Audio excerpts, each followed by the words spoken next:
I am Nikki. And I'm Megan. Welcome to the Grimdark Diaries. We're your geek gal pals obsessed with true crime and all things dark and disturbing.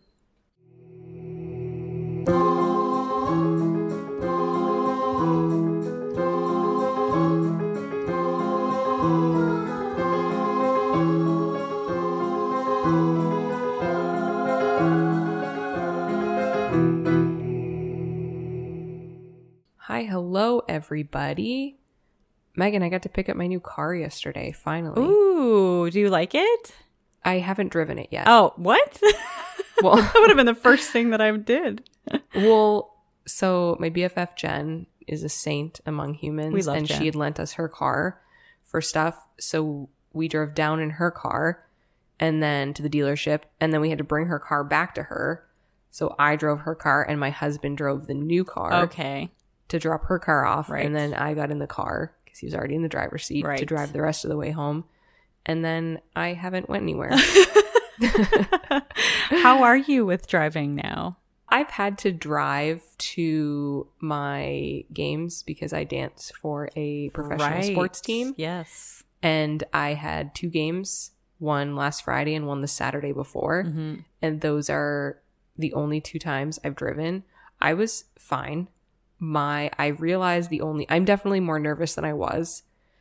My biggest issue is that when I hear a loud noise now when I'm driving, I get like my heart jumps into my throat and I I jump a bit and I squeeze the wheel. Oh. And I'm realizing it's because I didn't see that guy until he hit me because of how he hit me side on. Right.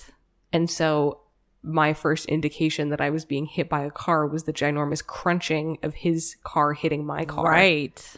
So now when I go over a pothole or something, like someone's car backfired and like I almost crapped my pants. I was like, oh my God. Oh my God. Like I just get nervous that like something's happening. I don't know. I'm sure I'll get over that, but yeah, I'm definitely a little nervous. Time fine. Time like, definitely will fine. help with that, but yeah, that's something that I can't even begin to imagine how that would make you feel driving. Yeah, I'm pretty jumpy, but Well, good for you for getting back behind the wheel though, because sometimes it takes people much longer to do something like that after something traumatic like that happens.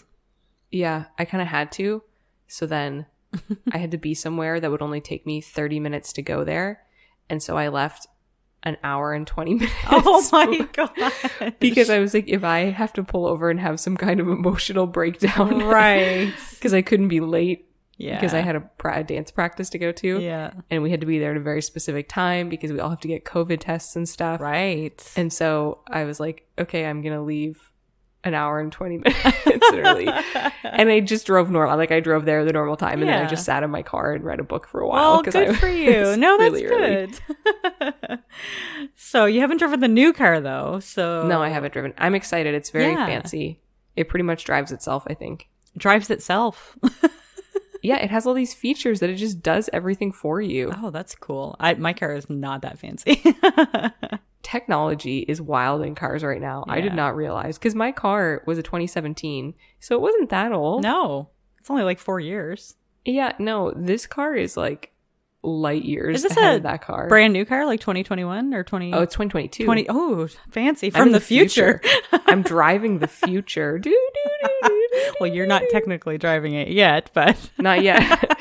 You know what? I have to go run some errands tomorrow morning. Well, I have to go get the new plate registered. Right. At Access Nova Scotia. Yes. So that's going to be my first journey is Okay. to Access Nova Scotia. Well, that will be boring, but good for you. That will be, Yeah. Enjoy every moment of it. I'm sure it'll feel a lot different too. Yeah, even just sitting in the passenger seat, like it's a lot smoother because we drove a Ooh. Honda Fit, which is a subcompact. So that certainly wasn't a luxury vehicle, although we had a fancier trim level. So we had a very nice Honda Fit. Mm-hmm. Yeah, it was This really is nice. Yeah. So this is the base model 2022 Civic Sedan LX, but it's pretty fancy. And you feel like it was smoother. Oh, it's like I can't even describe how smooth it is. So our road trips that we take and I sit in the back seat will be fine for my car sickness. Yeah, you're gonna love it. I can't wait. Super stoked. I don't like that I have a sedan. I wanted a hatchback, Yeah. but they were sold out. So I have a sedan. That's fair. I'll get used to it. Yeah. I'd much prefer a hatchback, but it's a lease. So in a couple years, you might be like, I'm so glad I got the sedan. I really thought I would like the hatchback better, but I actually like the sedan better. And I might. And we do. It's a lease. So we do have the option. I didn't know this, but apparently you can turn your lease in early and get another car. Oh, really? Yeah. I didn't know that. I didn't know that either. I thought you were bound. We probably would have turned the Honda Fit in for a newer Honda Fit before they got rid of them. Right. Had I known that. Yeah. Well, that seems, I don't know. Is that, maybe that's a new rule because I don't remember that ever being a thing. No, apparently it's always been a rule. Oh, I know nothing about leases. Because they want the cars back so they can resell them. That's true. Yeah. That's fair because they probably get a pretty good. I know when I bought my Honda, the first car that I ever had, it was 4 years old and it only had 50,000 kilometers on it. So I suspect it was a lease before I got in. And then they sold it used to me for a stupid cheap price and it had really good kilometers on it. And then I drove the crap out of it and then I had my car accident. Oh no. Yeah, but it was still when I had my car accident, it was not written off is what I'm trying to say. And yeah, I still drove it for another year after that before I sold it. Jeez. Yeah. I like Honda. Me too. They're a good brand. Yeah. They're a little pricier than everywhere else, so I don't like that, but which is weird. They never used to be. I know when I bought my car, I was told to get a Honda because they were cheaper and it was easier to get replacement parts if you needed them. But I think over the years, because everybody started to do that, they decided to be like, hey, we know people want our brand and now we're reliable, so we're going to jack our prices up maybe.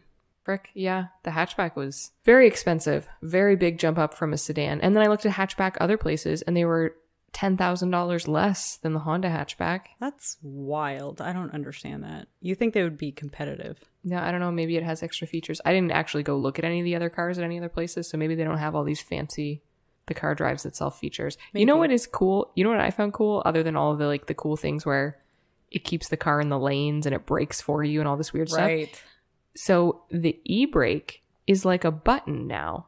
Wait, what? It's a button? Like the parking brake. Oh, I wouldn't trust that. I gotta feel the tension when I pull my there's a little e-brake light or on on it. It's like a little thing. Okay, like but that's button, not tension. A little button you kind of pop up. Like it's not a handle anymore. You just go like boop. What? Like it's a little tiny lever that you just pull up with like no pressure, and then a light comes on. A red light is on it, and that lets you know your parking brake is on. Oh, oh man, I feel so old and old school because I just don't know if I would. I feel like my dad right now because my dad, when he used to drive sticks all his life, like a standard vehicle, standard truck, always a pickup truck of some kind. And it wasn't, oh gosh, I want to say, I don't know. I can't tell time. It could have been a decade ago. It could have been 5 years ago. I can't remember. But he bought a new Dodge Ram and the gear shifter is on the dash. It's not down on the floor. For a manual? No, it was an automatic. Oh no, sorry. It was on the dash, but it was a knob to put into drive. So like you had to turn the knob. It was like one of the knobs where you like turn the volume up and down or you seek radio stations and stuff. That's a little odd. It was a knob on the dash where he just had to turn it to go to drive or turn it to go to reverse. And he's like, this is weird because he's so old school and he just wants to have a gear shifter. Like even if it's automatic or standard, he would rather have a gear shift. Either growing up, it was always on the actual steering column and then on the floor or something like that. Yeah. Or in between the two front seats. And yeah, now it's just like a little dial on the dash where your radio and stuff is. I'm like, this is weird. Just weird. I don't know if I like that, but he got used to it, obviously. But yeah, I feel that way with the new parking brake. Yeah, I feel like that with this parking brake. Because for me, in my car right now, it's a floor push. So I push it all the way, but I feel the tension in it as I go. Yeah, but that's not good. That's how you snap your... No, I don't do it. I don't do it all the way. I do it enough until I feel the tension. One once. Oh, did you really? Yeah, I had a Kia Rio, and I used it a lot. And then one day I reefed on it, and it was like, when you hear like an elastic band snap. I heard like that, and then it was just loose. You could just pull it up and down. I was like, oh, well, there goes that. Oh God. Well, I only ever use mine if I'm on a hill. I don't ever use it any other time because it's not good for your transmission. Same. I seem to always live on hills, though. That's Like my drive, you've fair. seen my driveway. It's Yeah. just a straight hill. Yeah. Oh my God. Your driveway's scary. I don't even think I would ever want to park up your Everybody driveway. scrapes on the way up. Yeah. Definitely staying out of your driveway. You just park on the street. There's lots of street parking there. Yeah. I don't experience a lot of hills. Like at home, I park underground. So I get my flat parking ground underneath. And then at work, I just park on a street that's pretty flat. Sometimes I have to park a little bit up the hill. So if I do have to park up the hill, I turn my wheel the proper way. And then I push down on my e-brake. But it's not very often I park on a hill just because I don't want to use it. If you don't use it, you'll lose it. That's what they tell you. Use it or lose it with your e-brake. What? If you don't use it for a long time, then you go to use it, it'll snap. No, I use it. I don't use it often, but I use it enough that it's probably fine. Yeah. You got it. I think that was a problem with my Kia Rio is I'd been using it and then I didn't use it for a while. And then I tried to use it and it was like, nope. Really? Interesting. Yeah. Use it or lose it. How long did you have that car? The Kia Rio? Maybe like 2 or 3 years. Really? It was very used. Okay. I was going to say it must have been pretty old because it cost $1,500. Oh my gosh. That's amazing. So that would explain why it probably went so quickly on you. The windows didn't stay up, so I had to jam pieces of wood in them, like wedge a piece of wood on the inside. And so then if I wanted to put my window down, I had to just put my hands on the glass and like just like pull it down with my hands. Really? None of the knobs worked. Oh, that is very unfortunate. Yeah, very high tech. Yeah. It was a good car. I really loved it. It was my first car that was my own. My mom bought it for me. Shout out to my mom. Oh. Because I got a job that required a car. So well, that was very sweet. She was a saint. Yeah, she brought me my first car. Oh, I had to buy my own first car. To be fair, I paid for my own driver's ed. Oh, wow. Okay. No, my mom paid for my driver's ed. So shout out to my mom for the driver's ed I got to take. Yeah, that was expensive. I had to wait till I was 18. I needed to save the moolah. Yeah, it is ridiculously expensive now. I remember it was like 400 and like $80 or something like that when I I felt like it was $500 or something. It was roughly around that when I got my license. It's like, well, you got to pay for your own driver's ed now if you want to get it because it'll help you in the long run, but it is expensive up front. Yeah. So that's quite unfortunate. Well, this was the Grimdark Car Corner. Car Corner, yes. And now we're going to go to the fishing corner. Are you ready? Oh, I love fishing. Did you ever go fishing when you were young? Do you think I went fishing? No, I absolutely do not think you ever went fishing. No. No, I don't think I'd be able to do that to fishies. No? No. That surprises me. Not that you said that, but that would be the reason why you wouldn't go. Really? I feel like you just wouldn't like the ickiness of it. Yo, I was a free range child. We played on a farm. Yeah, that's true every too. day. Yeah, I forgot about that. Yeah. So like I'm running through fields and stepping in cow poo. So like I was outside in my backyard today collecting sticks in the dirt. Oh, so, like, were you? Yeah, I was. Stuff like that I don't mind. Like I love being outside. But putting a little hook in a fish's mouth, oh, my heart couldn't take that. Well, they put it in their own mouths, to be fair. Okay, Megan. Okay, no. I honestly, I think I've only gone fishing maybe a handful of times, like one handful. I could count on one hand how often I've gone. And it was always with my dad when I was a little kid. And we'd get in his canoe. But the whole time, I still remember this. And I still have this fear to this day. All I could think about is bears. And my dad... In the water? No, just like anywhere in the woods. So we'd go there into the woods, right? And then we'd have to unload the canoe and drag it into the water and stuff like that. And then Dad told me a story about them coming up on a bear once. And they jumped in the truck and they just hammered on the horn and the bear ran away. And for some reason, that story has stuck with me all these years. I think I was probably maybe 7 or 8 years old. And all these years, it's all I think about is coming up on a bear and not having a way to scare it away and just being stuck with this bear. That's why you bring an air horn with you. Yeah, everywhere I go, I should have an air horn.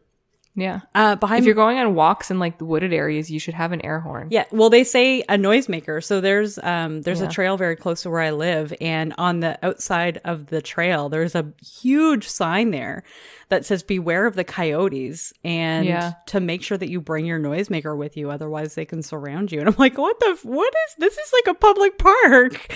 I was very scared, but yeah, I decided not to go for a walk in there that day. I'm like, what kind of noisemaker do I need? I have a whistle that I got on Frosh Week at university. You can imagine what that's for. And I still have it in my purse. It's so funny. I've never had to use it, thankfully, but that could be my noisemaker. Very loud whistle.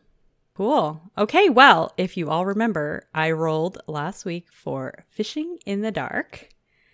And this story, I probably am going to say and risk saying that you are going to get super upset with this story. I cannot. Am I? Yes. I was angry reading this story. The further I got into it, I was like, oh my gosh, like, what even is this? And this is a Canadian story. And I was. Does it involve money scams? No. Oh, and it is. Those get me pretty heated. Well, I guess it depends. It kind of is, but not really. It's not directly. Okay, so the year is 1974. We're going to go backwards in time to the 70s. We were not alive then, but just imagine all the pictures you've seen of all the hippies back then. This is going to be in a small town. It's called Raglan, Ontario, Canada, for those of you who might not be aware. This is just north of Oshawa, if you know where that is. And if not, I do know where that is. You do? Okay. Yes, I knew people from Oshawa that I went to school with. Okay, nice. I have not, I've heard of it obviously, but I've never been there or know where it is within Ontario. So I just know everything is very spread out, and that is one of the largest provinces when it comes to going like across the other side of the country. It's one of the longest drives through Ontario. The person in question we are talking about this evening is Beverly Smith. She is 22 years old, and she is described as being a very beautiful and petite young woman. She had strawberry blonde hair, and it was very long and very straight, like you see in most of those stereotypical 70s hippies pictures that you would think. The only thing she was missing in the pictures I saw of her was the flower crown. Looked like she could have had one. She also had an identical twin sister whose name was Barbara. And Beverly was married to a man, and his name was Doug. So Beverly and Doug Smith. They lived modestly in a old brick farmhouse. They had a white picket fence around their house with a big tree in the front yard to climb. And they also had a 10-month-old baby girl whose name was Rebecca. Doug worked at General Motors in Oshawa. And because bills were high and his pay was short, he also dabbled a little bit into drug dealing with marijuana. Oh, no. I know. So bad. Very illegal in the 70s, but very prominent. So on December 9th, 1974, Doug left for his job at General Motors, and he waved goodbye to Beverly and Rebecca, who were standing in the window. And then as he was gone, Beverly sat down at the kitchen table and she started working on signing some Christmas cards for their friends and family. December 9th, it was only, a few days ago. A few years of obviously, but very close to the time that it is right now where everybody is signing their Christmas cards for their friends and their families. Around 8:30 p.m., Doug was still at work at this time, and he decided to call home and check on Beverly and Rebecca, but no one picked up. He became very worried. He kept calling, and there was no pickup. So he decided to contact his neighbors who lived across the street, whose names were Linda and Alan Dale Smith. They too had a baby girl. So they were pretty friendly neighbors. They got along pretty well. They all have the same last name? Yes, they have the same last name, but they are not related. Interesting. Smith is just one of those names where you use as a fake name? Yeah. That's why it's called Mr. and Mrs. Smith. Could be. Yeah, that's true. You never know. They might have changed their name to Smith. That's not a part of the story. So they were pretty friendly. They got along really well. Doug even sold marijuana to Alan and Linda sometimes. Alan worked for the Humane Society, and his profession was an animal control officer.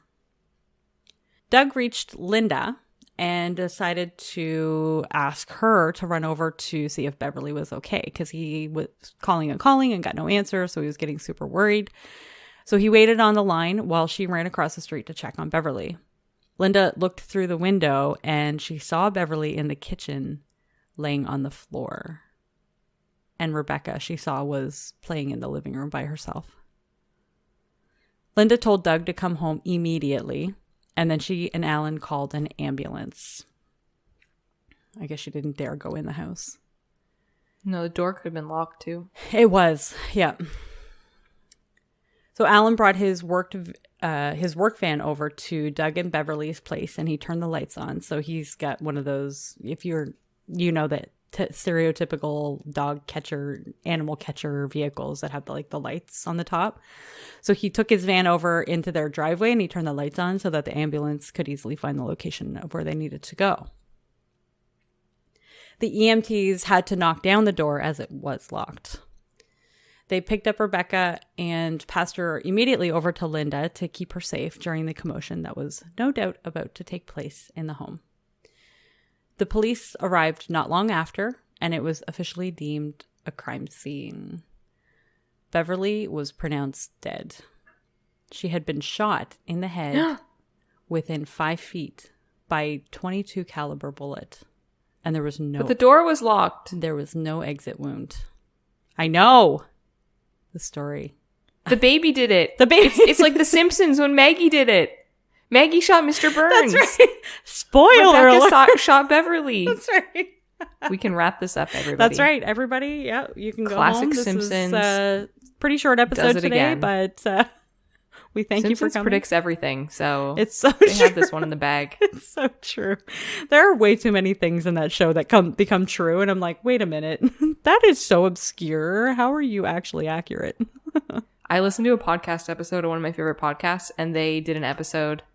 I just said episode so many times. I know. Like, what was it? Was it an episode? If they did an episode. Oh, okay. Of this really cool Thank episode. You for clarifying. So I listened to this episode, and in this episode, they made it about all the times that Simpsons predictions came true.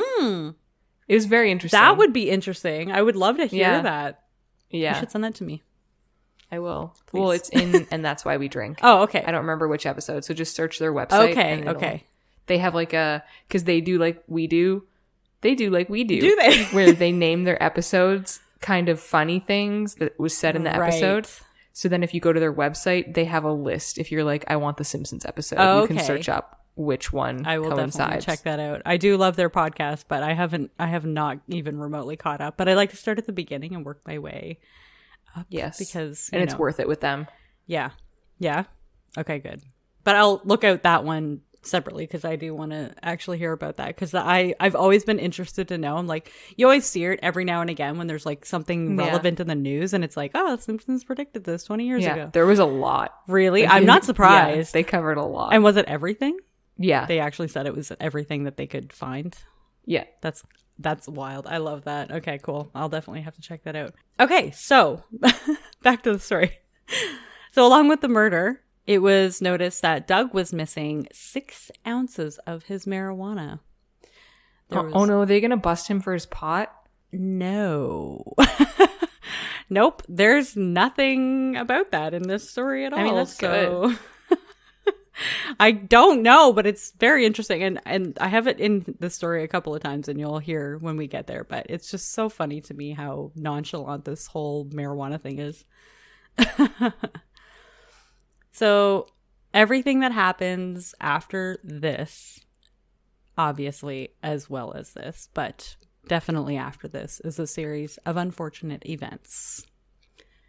Obviously, the death of Beverly is very horrific and tragic, but the events that happened after is, I don't even want to say it because I'll give it away, but series of unfortunate events, we'll just say that. Okay, Lemony Snicket. I actually never saw those movies or read those books. But I hear they're good. So in this area, there was a brand new police force that had just been formed.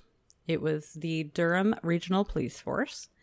And that day happened to be the day that the police force was having their annual Christmas party.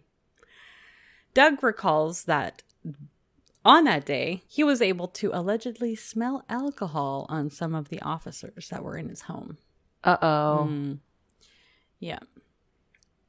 So did they not have, I get they were having a party, But then shouldn't there be a shift of officers that are working and not at the party? I feel like, and it doesn't say this anywhere in the articles that I read, however, I feel like it might have been one of those things where it was like at that time they had like a skeleton shift doing patrol work and things like that. Yeah. But not suspecting that there would be a murder investigation that had to They happen. need crime scene detectives or whatever. And those are likely the ones that were at the Christmas party. And I guess it was the 70s, so the rules are a little looser. A little is definitely an understatement. They were a lot looser back then. So, yeah. So we'll be seeing how interesting this story gets. Police didn't take very many photos of the crime scene.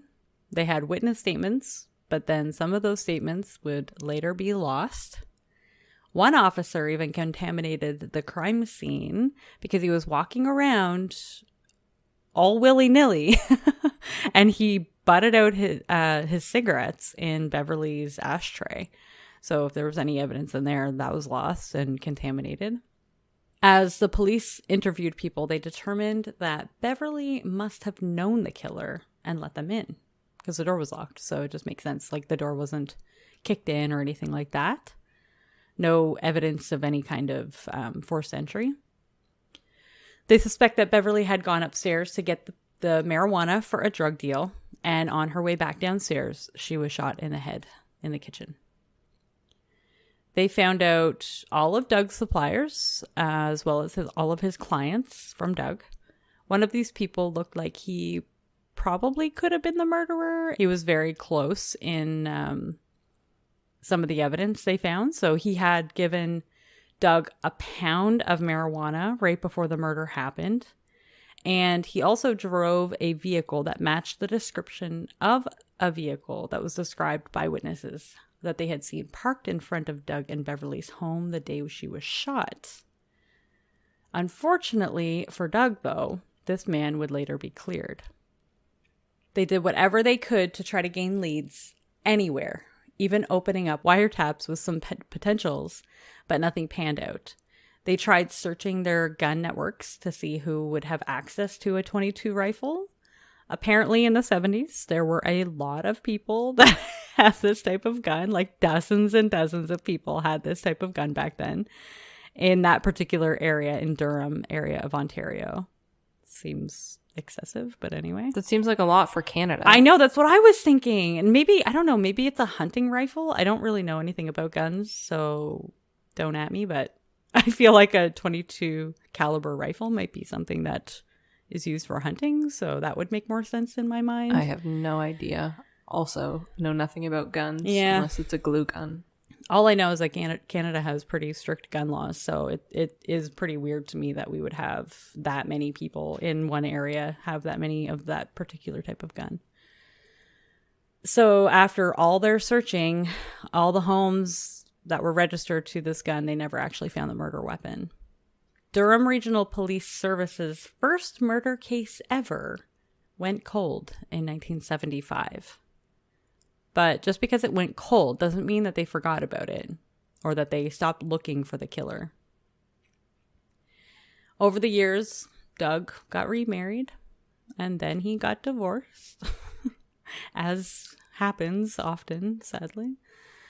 When Rebecca was 10 years old, her Aunt Barbara, who was Beverly's twin sister, they were identical twin sisters. It was said that when they were growing up, their mom couldn't even tell them apart other than this one little freckle that one of the sisters had on their nose. It was the only way she could tell them apart. So I feel like all you needed to do was get a little bit of makeup and put a freckle on your nose, and then you can fool anybody. Just so funny. Or put makeup on to cover it, I guess. So her Aunt Barbara told Rebecca everything that she knew about her mother. They had like heart-to-heart talk about Beverly, and she also told her how she was murdered, which is a lot, I think, for a 10-year-old. But that's a lot for a 10-year-old. Yeah, that's what I thought. But I mean, it is the 70s, so I guess things were a little bit different back then. I don't know. I still think it's a lot. Rebecca grew up and chose the field of personal support worker as her profession.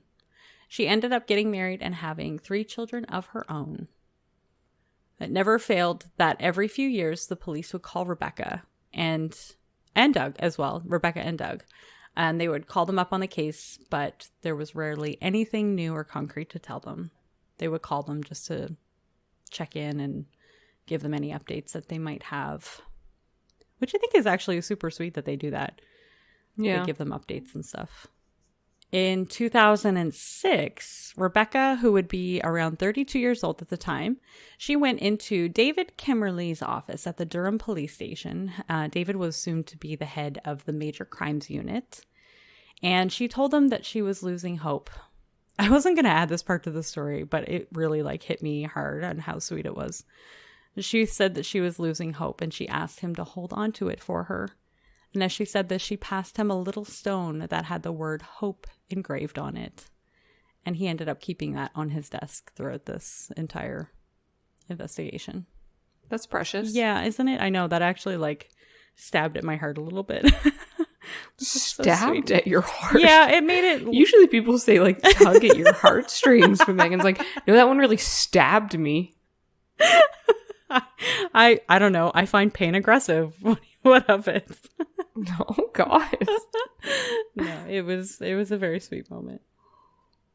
Are you drinking rosé? What are you drinking? It's in my super fancy plastic wine glass. I was gonna say that glass looks very fancy. It's plastic. It's not like my finest china or anything. I love rosé. It's the Lightfoot and Wolfville rosé. Oh, nice. Mm-hmm. It's one of my favorites. It's delicious. I opened the bottle, was it last week maybe when we were recording? And then I only had, because I finished off a bottle and then I opened this bottle and I only took a drink or two out of it. So then I'm finishing it off tonight.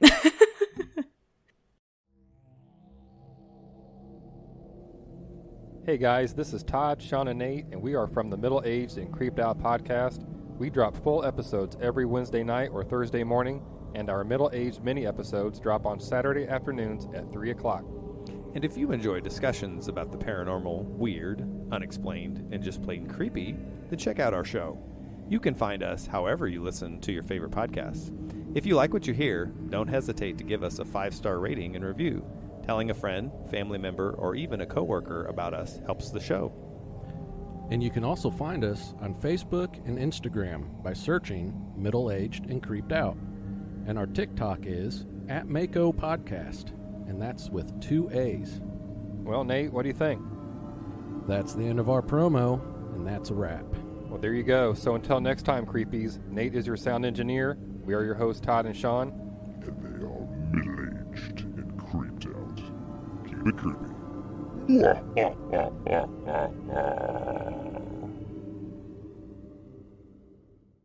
So suddenly, not long after in 2007, there was another breakthrough in the case. Do we think the stone had something to do with this break? Who knows? I didn't believe.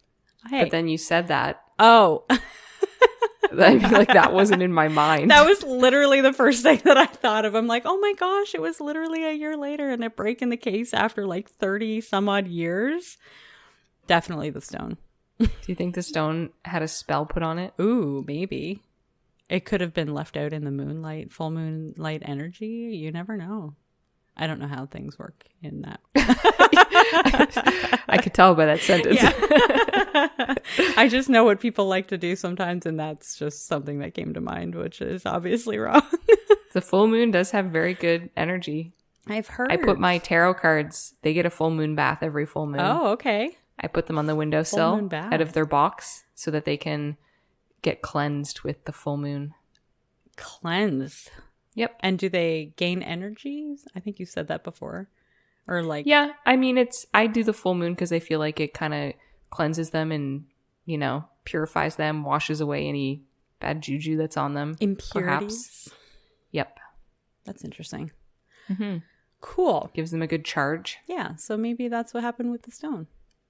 It sat out in the... Okay, I'm just going to stop.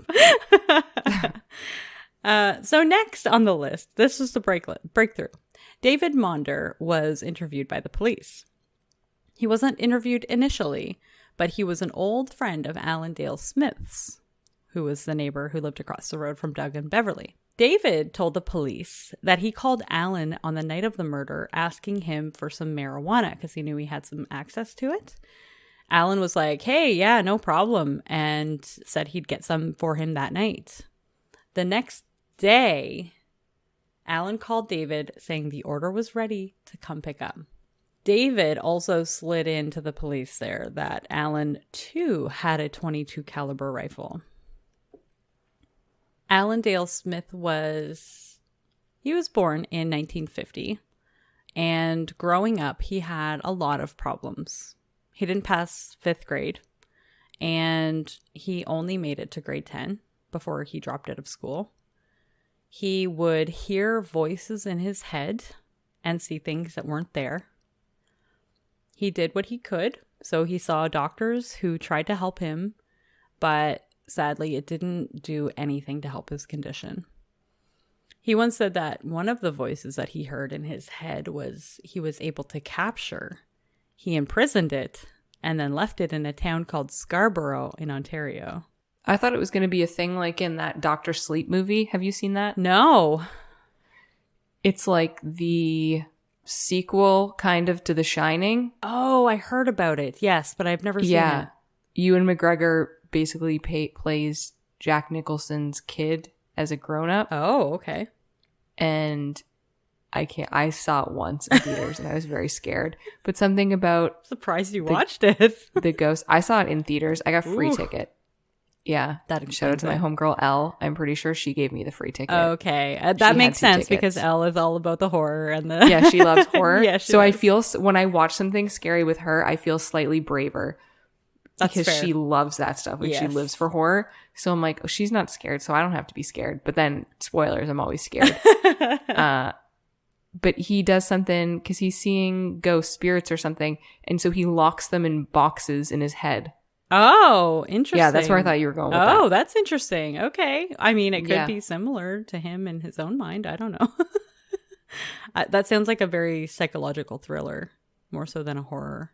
It had horror-y things. Okay, interesting. I'll have to check it out. I can't fully remember. There was people sucking people's souls out or something. Sucking people what? People's like life forces out. Is that even the same movie? Wow. That sounds like... Yeah. They were finding people that had The Shining and they were sucking it out of them. Okay. Have you seen The Shining? Okay. Yeah. Yes, I have. Yeah, so the kid has The Shining. Okay. And then there's a group of bad people that are hunting down people that have The Shining. Okay. And sucking it out of them. Oh, okay. Which kills them. Okay. It kills them? It doesn't even save their lives? No, it like drains them of their life. Oh, so they're sucking out their life force. Okay, cool. Yeah, something like that. I think that's how the movie went. If it wasn't, sorry. I have no idea. It was a pretty good movie. I remember enjoying it for all I was scared. I did enjoy it. Okay. I really like Ewan McGregor. Yeah, me too. He's a very good actor. Interesting. I'll have to check that out. I'd have to rewatch The Shining, though. It's been many, many, many, many years since I've seen that movie. It's an oldie. It's a good one. Mm-hmm. Agreed. So Alan had many diagnoses from many different psychiatrists over the years, which included, but was not limited to, mood disorders and depression. That seems like he had more than that. Oh, he had a lot of issues and conditions, but they weren't all listed. If he's hearing all these voices, I feel like it's a little more than depression. But this was also back in the 70s, 80s, right? So it's hard to say what they were able to diagnose back then. And a lot of things got misdiagnosed too. So he drank every single day. He smoked marijuana as well as did coke when he could find them. He also did pills. And of course, due to all of this abuse to his body, he developed ulcers. He had constant headaches, and he even had teeth falling out of his face. Oh. Ugh. So you can imagine as time went on, his marriage also began to fail. By the time he was 50 years old, his marriage had obviously fallen apart long ago.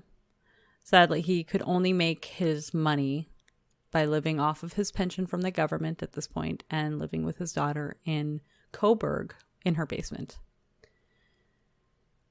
Alan used to write in a journal. In one entry, he said that his psychiatrist didn't, he said that he was sad that his psychiatrist didn't spend more time with him. He was a very lonely man. This is a trigger warning for suicide. Alan had even tried to end his life on 3 separate occasions, twice with pills, and once by trying to hang himself. Another entry in his journal, he wrote, quote, "I seem to belong nowhere. I am very lonely, unhappy," end quote. Which is very sad. Being alone with his thoughts and his imagination made him fearful. He was very afraid of his thoughts because he knew they weren't quote unquote normal, whatever that is. But he could find happiness in all of his darkness, and that was through fishing. But sadly, he never had anyone to go with.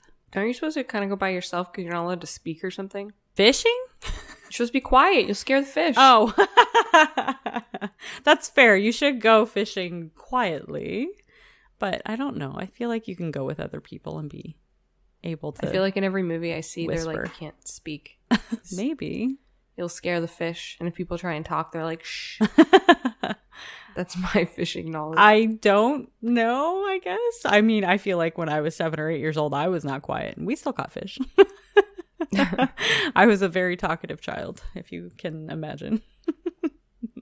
In February 2008, Alan's ex, Linda, was interviewed. The police told her what Alan's friend David said. And what Linda said next was not the same as her initial story. Shocker! When she was initially interviewed. In the original statement, her story was that Alan was with her all night. And then later she had changed it to that it might have been possible that he did leave her sight for a little while on the night of Beverly's murder. But now they are re-interviewing her. And now she is saying that Alan actually left her for an hour that night. She also heard a car backfire, which could potentially be a gunshot. Yeah. And then she saw Alan put a rifle in his Humane Society van. That's a lot of things that would have been helpful. Right? On your first interview. Mm-hmm. Exactly. So you'll be happy to know that Linda was charged with obstruction for continually changing her story. Good. Like, hello. Alan was then charged with second-degree murder for Beverly Smith's murder. Why was it second degree? Because I believe they think, or they wouldn't be able to get a premeditated first degree off of it. So they probably feel that, I don't know, I assume it would be something to the effect of going over there and not expecting that you would be killing somebody. So I feel like if you bring your gun. Yeah, true enough. That's pretty premeditated. Yeah, I don't know. I'm not really sure what the reasoning behind the second degree murder was, but that charge. The police placed an undercover officer with Alan in jail, and Alan continued to profess his innocence the whole time. His statement was, quote, "I am not guilty of this horrible happening," end quote. Police went after Alan's psychiatry history, including any therapy notes that he made, etc., to see if he ever confessed over the years to his therapists. But I feel like therapists are like legally bound to report that. So yeah, I feel like if there's rules about it, if it puts somebody's life in danger or something, they have to report it. They absolutely have to. And if they report any kind of criminal activity, they're legally bound to report that. They literally tell you that as soon as you start any kind of therapy session with them. I have seen therapists over the years, and every time I go in there, they always say we are legally bound to report any criminal activity if you do disclose that to us. So don't tell your therapist your crimes unless you want to get caught. No, do. You should anyway. Surprisingly, the judge granted these warrants. However, the files were to remain sealed. So we're not allowed to know. Other than the fact that The prosecution and defense agreed that if there was no confession in his files, they would drop the murder charge. So they pored over these documents, and they spent weekends and hours trying to read through all this information. And at the end of it, they discovered there was no confession in any of the notes. So they decided to drop the murder charge. They may have dropped the charge, but the police never, ever thought it was anybody else but Alan. Alan was always going to be their suspect. So they tried a different angle. Have you ever heard of the Mr. Big sting operation? Yes, it is extremely controversial. Oh my gosh. They don't do it in the US because it's so controversial. Right? But for some reason in Canada. Why do we do it here? I don't know why we do it here. I this. don't think it is Oh my gosh. morally Okay. great. So for those of you who do not know, this is actually a tactic that was developed by the RCMP in the 90s. 1990s. Like super recent. It's wild. So apparently, I actually had never heard of this before I did this. Oh, really? No, I hadn't. I'm actually surprised because it's been used quite frequently. It's like 189 times within the last like 20 years or something like that. Yeah. I watched a documentary about a crime, a false confession thing. Mm-hmm. It's on Netflix. It's just every episode is different false confessions. Okay. And it was this kid, his parents got killed, were all murdered when him and his friend were at the movies or something. And they did a Mr. Big scheme. I think it was in BC or something because they were so sure it was this kid. And he made a false confession because of how a Mr. Big scheme is set up. He was trying to get in good with these people. Yeah. So he was like, yeah, I murdered my own parents. And wow. so, yeah. So they've gotten a lot of false confessions through Mr. Big. Exactly. So that's one of the biggest reasons why this tactic is so radical and so controversial. It is banned in a lot of other countries. I am shocked that we do it here. I'm so shocked. So shocked. Out of all the countries in the world, Canada, really? Okay. So what it is, it's like a theatrical play, and it is meant to solve cold cases, usually involving a suspect that they have, but no evidence against. So in this particular case, and it might be the same for other ones, but in this particular case, there were 2 undercover officers that are the main actors, literal actors. And then, of course, there is a whole team of officers that are meant to act in supporting, that are there to act in supporting roles. This is literally a theatrical play. I'm not even joking. One of the main officers becomes friends with the suspect, i.e. in this case, Alan. This officer tries to get the suspect, Alan, to commit some small petty crimes with them. And as they increase the seriousness of these crimes, then the first officer introduces Alan to the next main actor, aka officer, who acts as a crime boss or a head of a gang or a kingpin. Someone who offers them protection or money or whatever in exchange for something valuable, not tangible, like a confession of the worst thing ever that the suspect has done. A quote from the Toronto Life article I found this story from is this quote. Conjuring and executing a Mr. Big turns officers into actors and bureaucracies into belletrists, trading forensic science for fiction. From the whole cloth of this world they fashion another one, invent their characters, deploy their plots. End quote. So to start with Alan, they needed to play on his loneliness. I was just about to say, somebody who's so lonely and just wants friends, if he has the option to get into a little gang crime family. Right? Exactly. So they played on that hardcore. I am a daughter of a police officer, and I stand behind the police in a lot of things, but this, I struggle with this one. This one is really tough for me to follow.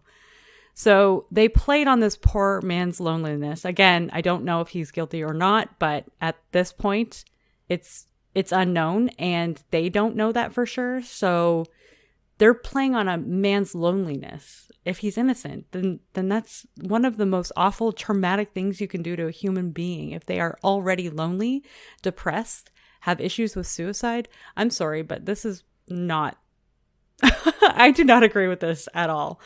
So his want for a friend and someone to fish with. So with that, they developed their Mr. Big sting operation and called it Project Fearless.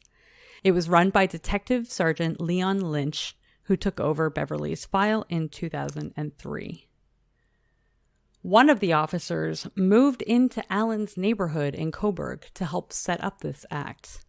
The officer's name is under a publication ban, so for this story, we are going to call him George. Their first course of action was to knock on Alan's door and offer him an entry into a sweepstakes contest for answering some survey questions that included multiple prizes. But the one they hoped he would catch his eye was an all-expenses-paid fishing trip on Lake Simcoe. Not long, Alan won the fishing trip, of course. In February, they picked him up and they headed for Lake Simcoe. An undercover officer drove the vehicle, and there were 3 other officers that were undercover also in the vehicle. One of them was George, and all were winners of this all-expenses-paid trip, a fishing trip. George and Alan started chatting. George said he was a carpet cleaner and he just moved to Coburg looking for new friends, conveniently. Once they got there, they fished all day. Alan had quit drinking at this point, so he wasn't drinking. George was drinking while they were fishing, but Alan doesn't drink anymore. He quit for his grandkitties. Not kitties, as in cats, but like I feel like Kiddos. I have to specify that because my mom calls Kiddos. My cat grandkitty. Grandkiddos, grandchildren. He smoked marijuana all day instead. In Canada, weed was not legal until October 17th, 2018. So I find it hilarious that he was just sitting there smoking weed all day, every day of this trip in front of these undercover officers. But they don't care about that because they are obviously trying to get him on bigger charges. So at the end of the trip, Alan gave George his phone number and they made plans to fish again in the future. Every time George and Alan hung out, George had a body pack on, which is like their body cams that they have. I don't know how he did that inconspicuously, but there was somewhere on his body a body cam for the police, and they were like recording everything. George and Alan became the best of friends. Of course they did. They talked every day on the phone. They got coffee together. They hung out and they went fishing a lot. They even had cute little nicknames for each other based on places that they'd been together. One of them was Nipigon. It's another town in Ontario. And Temagami, which is another town. I don't know what these places are, but apparently they're towns in Ontario. And I don't know why they chose those names for their nicknames, but anyway, it's very cute. They even tried... It's very cute, except it's a scam. Well, yeah, no, if it wasn't a scam, it would be cute. Yeah, it's absolutely heartbreaking. Absolutely a scam. Yeah, it is actually very heartbreaking, especially this part. Every time they went their separate ways, Alan would say, "Love ya," to George. A bromance that is straight out of romance novels. Sad. It is very sad. I can't help but think that it's really cute, like from Alan's side of it, because he feels like they are that close and besties, but very, very sad for it being not real. George picked up Alan one day and they went for a drive. George told Alan a confession story, to try to get Alan to confess something back. He was doing a little bit of an escalation thing. This is a fictional story that George told, of course, about a girl he had a crush on in the past who had driven drunk, got into a car accident, and the passenger had died. He said that he went to her aid and moved the passenger's body into the driver's seat so that people would think that he was the one driving to keep this girl from going to jail. Remember, it's not a true story. George said, when you care about someone, you do these things for them. On the way home from this drive, George even drove past Beverly's house, hoping that Alan would crack and confess to the murders. I feel like that's not a 1-for-1.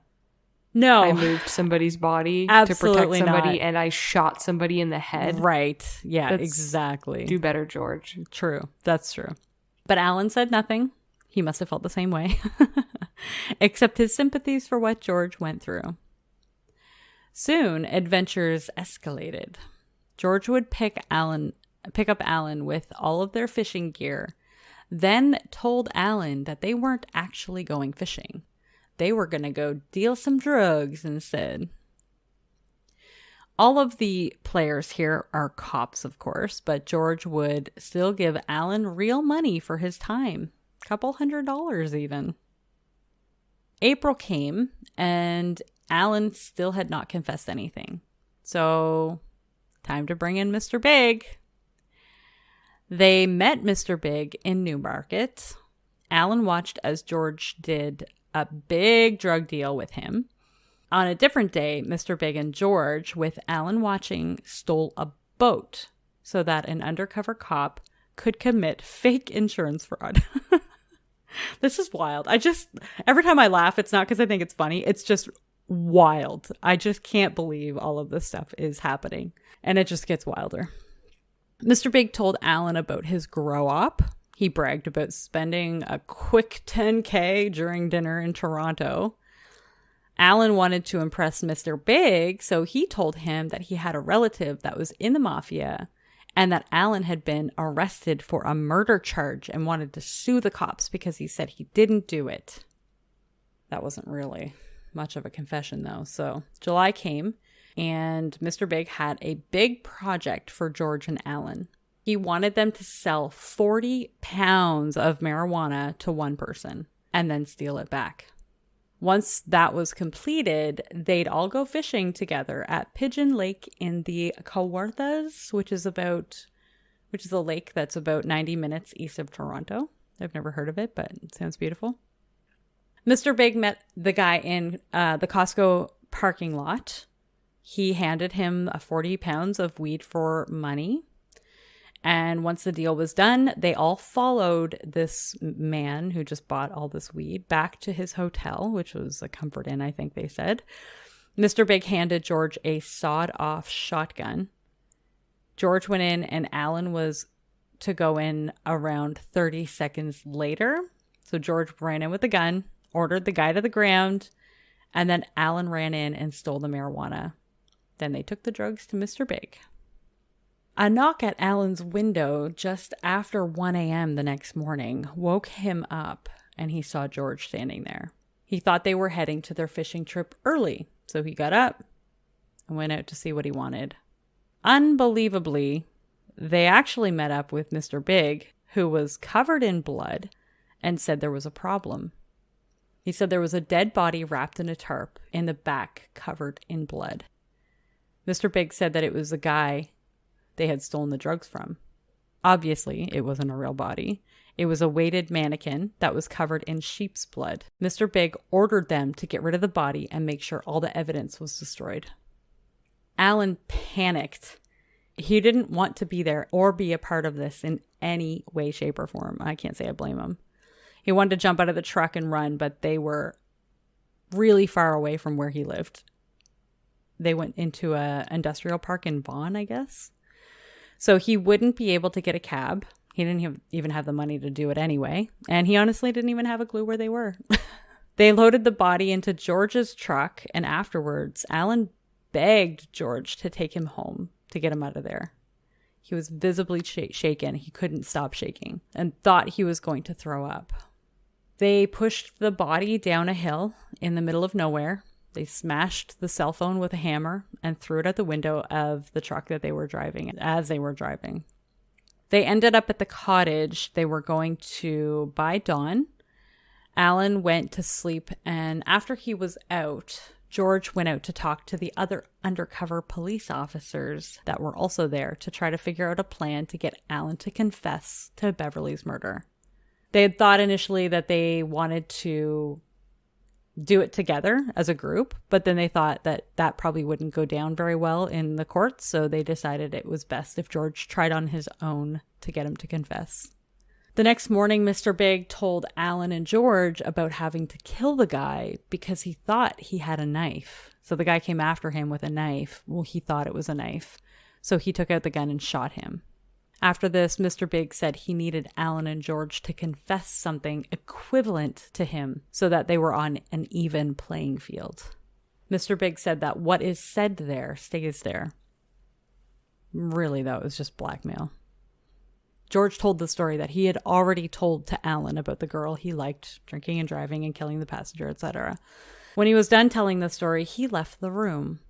Alan got a little nervous and asked if he could go out for a cigarette, but Mr. Big picked up a knife and yelled at Alan, saying no, that he was to stay and tell his story. Afraid of Mr. Big, Alan confessed his story finally. He said that he was in fact involved in Beverly Smith's murder. He said that he stole 40 pounds of marijuana from her home, and his friend David Maunder was the one who shot Beverly in the head. Confessions under duress can be flawed. The main issue here is that it wasn't 40 pounds of marijuana. It was barely 6 ounces. He got the 40 pounds number from their make-believe drug deal only a couple of days prior. Later back home, Alan told George that what he said to Mr. Big wasn't true, but he just didn't want to die. He was terrified. He was so scared of Mr. Big. Allegedly, Mr. Big hired a private investigator to watch out for Alan and to investigate that his claims were in fact true or false.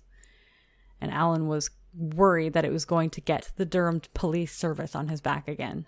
So Alan, being the nervous wreck that he was, decided to fix the issue. So he was going to turn Mr. Big in for his crime. Oh no. Mr. Big backfired. Yeah. George actually decided to play along with this one, which is interesting. So in November of that year, Alan and George met up with Mr. Big, and all of them piled into George's truck. Alan told Mr. Big that he lied before and didn't have anything to do with Beverly's murder. And Mr. Big was a little nervous, thinking that he was going to turn him into the police. I say that with quotes because obviously he's the police. But anyway, he wanted the information from Alan, so he kind of went a little more calmly. And he was just like, so what are we going to do? How are we going to do this? Like, you know something about me. I need to know something about you. He was just more like chill about it. So Alan confessed again with a different confession. He said that David actually didn't have anything to do with it, and it was all Alan. He said he stole the drugs, he sold it off, little bits and pieces at a time. He said Beverly let him in and didn't see his gun. Again, I don't know what this looks like. It's a .22 caliber rifle, so I assume it's big, like a big rifle. She went to warm up Rebecca's bottle, and that's when Alan shot her in the back of the head. He said he stole 40 pounds of marijuana and then left. Again, with the 40 pounds of marijuana. A month later. I don't get it. He was nervous. Right. And so then he made his story worse? He made it worse. I know. Isn't it worse? I know. And he still left backwards the 40 way pounds in there. I know. It doesn't make any sense. I don't understand. I know. I don't get it. Yeah. Anyway, a month later, George and Alan met up again to talk about buying a fishing hut together. George took the opportunity to try to ask Alan more information, like how he hid the gun from Beverly. Like when he knocked on the door and walked into the house, how did she not see the gun? It was a rifle after all.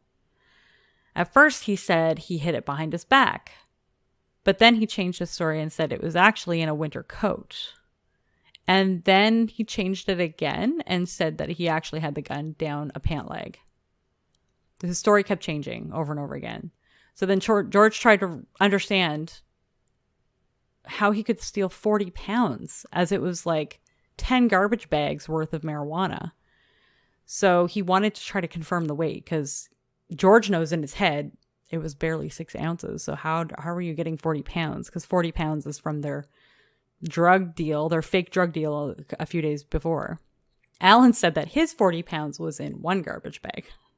Alan would later say that he made up this story again as he feared being killed by Mr. Big.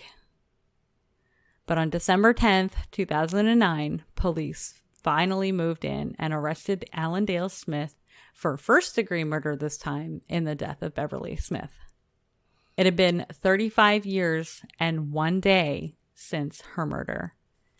Alan was with George at the time, and they arrested George as well, just to keep up the facade. Mr. Big came to them and said he was an undercover cop and that the dead body wasn't real. And Alan, all he could do was sigh relief and say, thank God. Alan was in jail for 4.5 years while the prosecution prepared for the trial. That seems like a long time. It does. To just be sitting in jail when you're not convicted. Right? That's what I thought. So grasp this. The Mr. Big sting had 40 officers employed, including George and his whole existence. So that includes his rent, his furniture, his bills, all the fishing trips he went on, all the equipment, all the recording equipment, all the money he had given to Alan, everything was all paid for by the taxpayers of this country. There was dozens of wiretaps and months worth of tapes. And there were thousands of pages of records to go through. This was almost a year. This whole sting operation was almost a year long. Alan found out that his new best friend, George, was actually also an undercover police officer when George took the stands to testify against him at the preliminary hearing. It took Alan months to believe that this was true. 2 years into Alan's jail time, while he was still waiting for trial, the Supreme Court of Newfoundland and Labrador, of all places, made a judgment that potentially changed the rules where the Mr. Big evidence could be considered in Canada. Basically, the confessions under a Mr. Big sting operation could be stricken from evidence. In this case, the Supreme Court of Canada upheld this new judgment, and the lawyers moved to strike the Mr. Big confessions. June 27, 2014, Superior Court Justice Bruce Glass removed the confessions. He said that Alan had made them under duress because Alan's confessions had many, many holes in it. It wouldn't stand up. Without the confession, there was no case against Alan, so the Crown conceded. Beverly's family was devastated. Even Mr. Big, who was not the hardcore drug kingpin that he portrayed in the sting operation, he even cried when he heard this news into Rebecca's shoulder, because apparently they had become very close during the trial to a point where Rebecca called him Big C, which was cute. Their almost year-long sting operation had failed. The judge explained this decision, quote, "There is no editing method to salvage part of the confession and remove it," end quote. He said that the confession was so unreliable, you could drive a Mack truck through the holes. And only a month later, Alan was acquitted. I mean, he also had to spend 4.5 years in prison, though. True. So that's pretty brutal. Right, exactly. It would only be 3 days after the acquittal when the Supreme Court of Canada placed very strict new limits on the Mr. Bing sting. The Mr. Bing sting? Mr. Big sting. I'm unfamiliar with that one. All I could think of was Bing Crosby. I don't know why. It's that time of the year where the Bing Crosby Christmas carols come into my house. Yeah, his voice is beautiful. I know, I love it. My gram used to play his Christmas CD. He was not a very, very good man, I've heard. But I don't know anything about that. But it was, music. way back in the day when that was acceptable behavior, I guess. So, not that it excuses it, of course. They said that any confessions that are given during the operation must be carefully scrutinized before being ruled admissible in court because of the danger of false confessions, like you said, Nikki. After everything was settled, Alan was angry.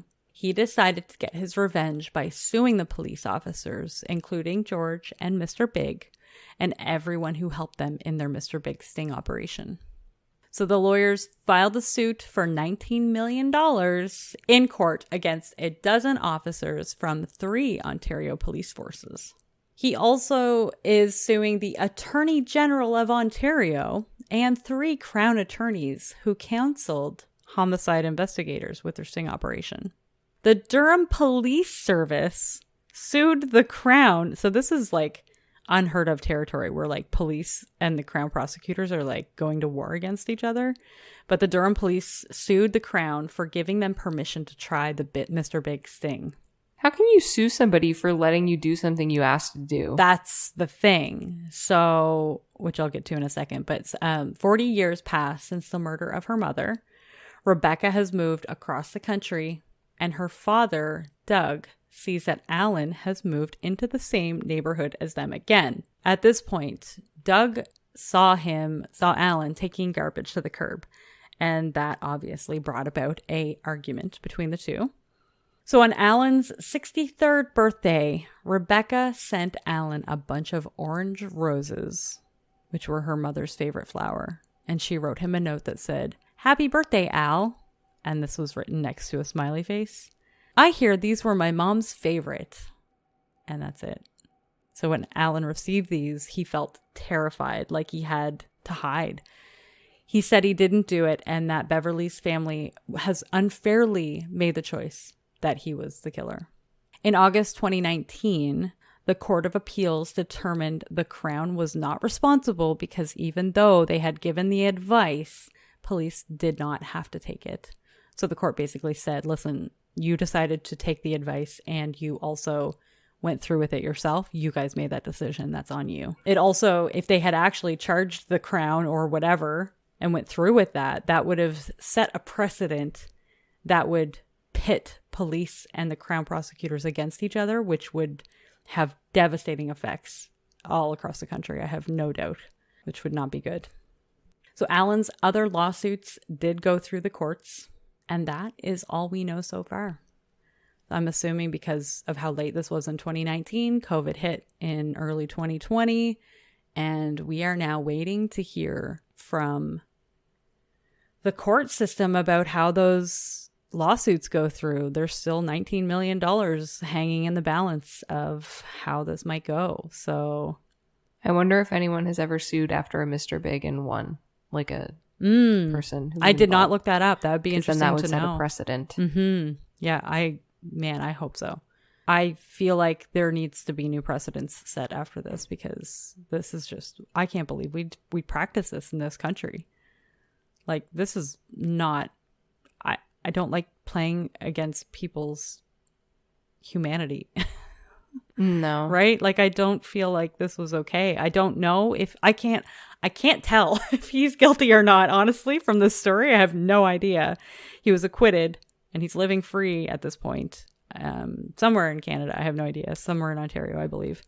And he's going through with this lawsuit and trying to get his life back, I guess, but he's unfairly, I guess, is what he says, unfairly depicted as the killer of Beverly Smith, and that's what people think, and they treat him that way as well. So he's been living this life for however long it's been since he's been charged with the first time he was charged with the murder.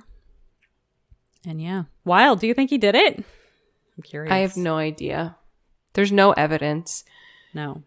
If I was being a grimdark detective, the evidence points to no, he did not. Yeah, there's really no evidence at all. And I feel like, sadly, the police officers who were at the scene of the crime at the very beginning did not do their due diligence to make sure that there was enough evidence kept. I don't know. Maybe there wasn't enough evidence to begin with, but I feel like there was a lot of traipsing the crime scenes. There was putting out cigarette butts when there could be other cigarette butts in there that you could get for DNA. I don't know if DNA was a thing back in the 70s, but it was not, but they could keep it. And right. That happened in cases. They just kept it on file and then ran it in the future. Exactly. Yeah. So that could have been something that could have happened. They should have had more photos. They should not have lost witness statements. Like, it's just... Yes. And to clarify, DNA has always existed. I meant DNA testing. No. No, I knew what you meant. Okay. Yeah. No, I totally knew. I don't know if our listeners knew, but I knew. I knew, Nikki. It was fine. It's always existed. Science rules us all. That's right. Yeah. So, well, there you have it. No closure for anyone tonight. This is a very long episode, and I apologize in advance, but I felt like it was a good one to go with for fishing. Fishing in the dark? Fishing. See, I thought you were going to do your idiom and it wasn't going to be literal, but you went with real I fishing. went with literal because I found the story and I just could not put it down. I was just wilding out with this story. Like, first of all, that this was something that happened in Canada, and it just got wilder and wilder as I went on. I was like, okay, this is definitely the story I'm doing. I went a little more literal with it than I thought I was going to, but yeah, here we are. Hope you enjoyed it, everybody. It was good. Excellent. So, Nikki, it's your turn to roll. Yeah, and you'll be happy to know I judged our theme list. Oh, you did! Excellent. Yeah. I haven't looked literally at it. 5 minutes before our video call. So don't expect funny things. Okay. Some are just words. But I put in some paranormal. Ooh. And I put in some creepy stuff. Perfect. I got fearsome folklore. Oh, I got an 11, by the way. Perfect. Fearsome folklore. That's what I got last week too, by the way. 11. An 11? Yeah. And I think I got it the last time I rolled as well. Are our dice cursed? What does 11 mean? Well, now we're at 11, 11, 11. Yeah. Oh, make a wish. Oh, I love it. Well, there we go. We have a non-crime one next week. I'm excited. Fearsome folklore. I really like alliteration, if you can't tell. Yeah, I do. I enjoy it. I enjoy it that you do, though. Thanks. I'm really enjoying some of these. Ooh. Oh, you're looking at it? Yeah. Like, there's some nice and I switched doozies. stuff around so that it's in a different order, too. Okay, perfect. Yeah. I noticed that you took out the 20, which I think is a great idea. Did I? Yeah, because it only I didn't mean to. Well, it's good that you did, because when you get a 20, we pick for each other. That's true. Yeah. Well, Ghosts was at 20, and then I realized it will never get picked if it's probably at the 20. So I moved it up, and I guess I just didn't put anything else there. That's right. Or I can't count, one or the other. Probably both. Thank goodness I work in finance. That's right. Okay. Well, everybody, thank you for joining us again. If you would like to look us up on the internets, you can find us on social media if you search the Grimdark Diaries. If you would like to contact us, we would love that. And then Megan will give you her Grimdark blessings. And you can find us, the Grimdark Diaries you can't find us. You can contact us. The Grimdark Diaries at gmail.com. If you listen on Apple Podcast, you should give us a 5-star rating and a comment. And then you get another Grimdark blessing. And I'll pull a tarot card for you, like I said last week. And then who knows, maybe that could tell you all the great things that are going to happen in your future. So you should probably really do that. And then I'll do that. And then everyone will be happy and it'll be great. Make sure you return to us next week to see what I come up with for Fearsome Folklore. And remember, a friend in the dark beats alone in the light.